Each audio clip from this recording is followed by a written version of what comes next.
They didn't just silence her, they broke her. Gospel singer Leandria Johnson was ready to expose the most powerful leaders in today's church. She had information that could bring down names. But before she could speak, she vanished. She was taken to rehab without warning. To this day, her fans are still asking the same question. Was she seeking help, or was she forced into hiding? This story is not just about music. It is about power, it is about fear, and it is about the price of truth. Leandria Johnson is not a stranger to storms. From the day she won Season 3 of Sunday Best, she was different. She didn't wear a polished smile. She walked on stage barefoot, broken but powerful. Her voice shook the room. Her testimony brought people to tears. The world saw a woman filled with anointing, but behind the talent was a deep pain that the gospel world never wanted to face. She had real struggles. She battled addiction. She challenged church leaders. She told the truth, even when it hurt. And the industry didn't like that. But what happened recently has left even her strongest supporters worried. Leandria had been teasing something huge. She said she had evidence. She promised to speak on what she called the wickedness in high places. She spoke of proof, not just rumors. She mentioned videos, voice recordings, and first-hand stories. She said she was going to name names. Then she vanished. No more posts, no more music, no more lives, just silence. And that silence came right after she said they were trying to shut her down. In this video, we'll walk you through everything: the build-up, the evidence, the names, the sudden rehab stay, and the mystery surrounding it all. We'll break down her deleted videos, her final messages, and the strange silence from the very people she called out. Because something about this story doesn't sit right. And we're going to look at it closely. Before we get into the darkest parts of this story, we need to understand who Leandria really is. She is not just another gospel singer. She is a woman who refused to play the game. She didn't follow the rules of image and brand. She showed up raw, honest, and hurt. But that honesty is what made her dangerous. When she won Sunday Best, the world thought she would become the next big name in gospel. And she did. She won a Grammy. Her album topped the charts. Her voice was unmatched, but her journey was far from easy. She had been open about her past. She talked about being a single mom. She shared her struggles with alcohol. And she never pretended to be perfect. That made her stand out. But it also made her a target. She didn't follow the pattern. While others smiled next to famous pastors and avoided difficult topics, she spoke out. She went live on Facebook and said things most gospel artists would never dare to say. In one of her most viewed videos, she said, "I'm tired of pretending. I'm tired of acting like everything's okay. These pastors aren't who you think they are." That one sentence was like a bomb in the gospel world. People didn't know how to handle her. She was too honest, too raw, too bold. And that's when the whispers began. People started calling her unstable. They said she was unpredictable. She had too much to say and no filter. She was hard to manage. But what they really meant was this: she wouldn't stay quiet. She had a voice, and she used it, not just to sing, but to expose. Then she said something that changed everything. She told her followers that she had receipts, real ones, not gossip, not rumors. She had screenshots. She had audio. She had the truth. And she said she was ready to share it. From that moment on, things took a serious turn. Her videos became more intense. She looked tired. She looked frustrated.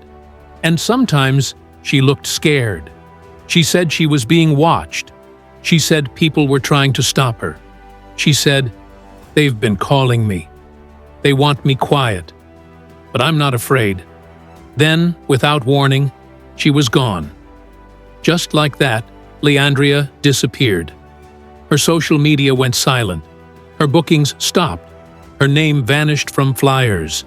And the announcement came. She was in rehab. But fans were not convinced. The timing felt wrong. Too clean, too planned. This didn't look like a woman seeking help. This looked like a woman being hidden. Let's talk about the names. Leandria never said their full names, but she gave hints. She dropped clues. And it didn't take long for the gospel blogs to start connecting the dots. The first was a mega-church bishop, a man with TV deals, conferences, and worldwide influence. He had been accused before. Rumors of affairs, whispers of payouts, but nothing ever stuck. Leandria said, "He's been doing this for years. You just don't know because the church pays to cover it up." People believe she had recordings, payment receipts, even voice notes. The second was a gospel artist turned pastor, someone she had performed with. She said he used his position to take advantage of young women in the choir. She said, "He knows what he did. And he knows I know." That one line set the internet on fire. Some say she had a phone call recorded with a victim, one she planned to share.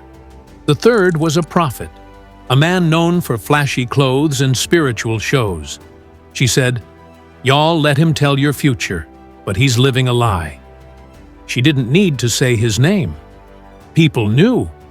He had been accused before of manipulating women emotionally, even financially. Leandria had been collecting stories. Women trusted her. She had once been in their shoes. If these stories had come out with proof, they would have destroyed careers, shut down ministries, ended partnerships. But before she could speak, she was gone. To figure out whether this was about healing or hiding, we have to look at the timeline. In January, her videos got more emotional.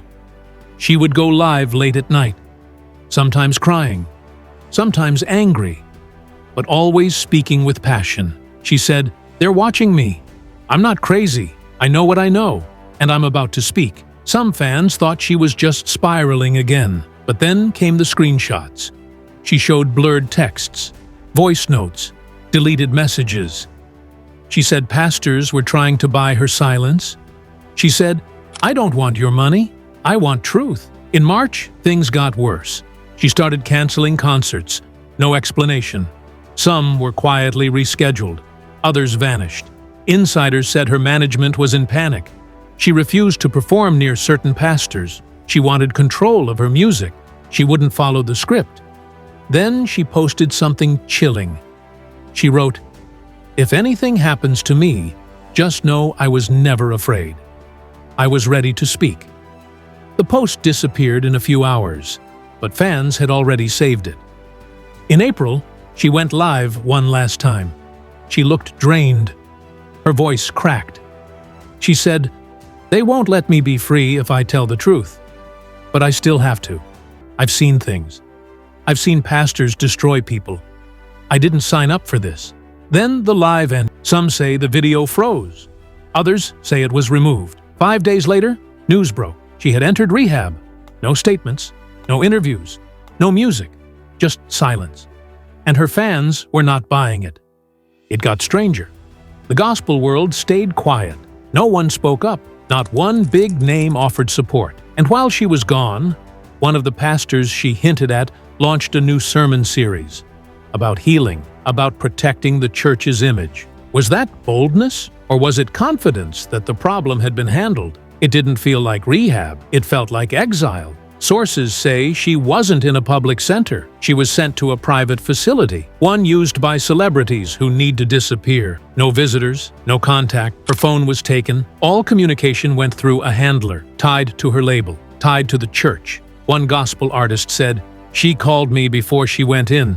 She said, 'If I don't hear from her, something's wrong.' I haven't heard from her since." Even her family was kept away. A cousin posted, "Silence isn't always healing. Sometimes it's control." The rehab was not just physical. It was spiritual, but not in a good way. Sources say her sessions were led by church-appointed advisors, the same system she had spoken out against. She was taught obedience, submission, silence. One session was even about the danger of rebellion.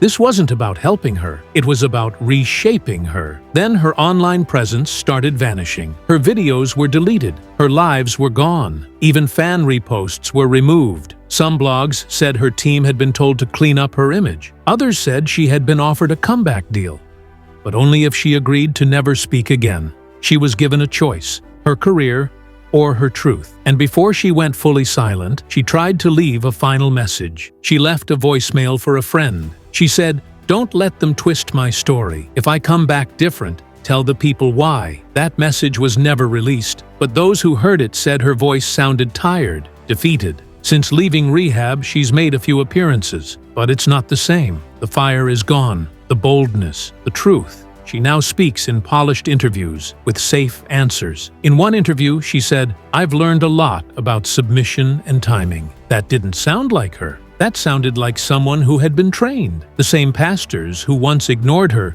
now invite her back. They say she's restored. They praise her, but fans are not fooled. They believe this is all part of the plan. Repackage her, make her safe, sell her as healed, so no one asks what really happened.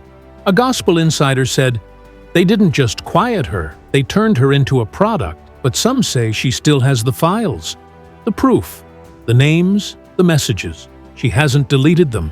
She's just waiting for the right time, the right protection, the right support. A source close to her said, "She's not done. She's being smart." That should scare those who silenced her, because if she speaks again, the church won't just tremble. It could fall. This isn't just her story, it's a warning, a sign of how the gospel world treats truth-tellers, especially women. They call it healing, but it's really control. They use prayer to hide abuse. They use silence to cover sin. And when someone refuses to play along, they disappear her. That's what happened to Leandria. And the question remains, for how long can they keep her quiet? Because the truth always finds a way. So now we ask you, was Leandria forced into rehab to help her, or to shut her down? Was this about recovery or reputation? Do you think she'll ever speak again? Comment below if you believe her story matters. Like this video. If you feel something still isn't right, subscribe. Because we are not finished. There's more to uncover, and you deserve to know.